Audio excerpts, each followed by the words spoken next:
The crime boss once casually gave aid to a poor child, never expecting that the boy would remember the kindness for life. He told the child, "From now on, if you're ever hungry, come to this restaurant and eat for free." He didn't realize that this small act of generosity would one day bring him unimaginable rewards. Years later, while discussing business expansion with his brothers, an inspector suddenly arrived, announcing that their restaurant had committed a series of violations. After questioning, the man discovered it was actually his brother secretly conducting shady deals behind his back. Instead of blaming him, the boss only felt it was his own failure in management. Before leaving, he gave his brother a few instructions and then took all the blame upon himself, unaware that his brother had orchestrated the entire scheme. 10 years passed in the blink of an eye. On the day of his release, a fleet of luxury cars suddenly stopped in front of him. Bystanders hurried to flatter him, believing his brothers had sent people to welcome him back. But it soon became clear the escorts were there for someone else. In an instant, the same onlookers turned their backs on him with ridicule, which he found almost comical. Realizing this was simply how society worked, he no longer cared.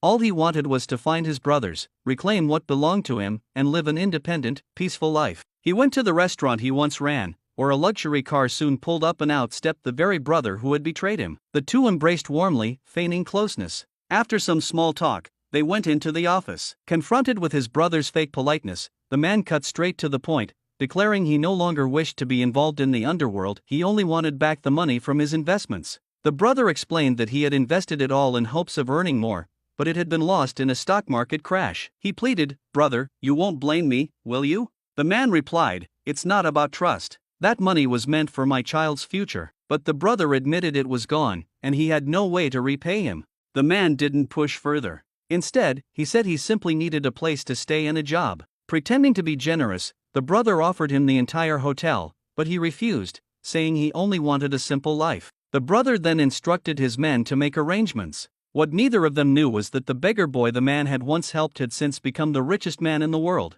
When he heard of his benefactor's release, he was overjoyed and immediately sent people to welcome him. Meanwhile, under his brother's arrangement, the man was forced to shine shoes. Local thugs mocked him mercilessly, sneering that the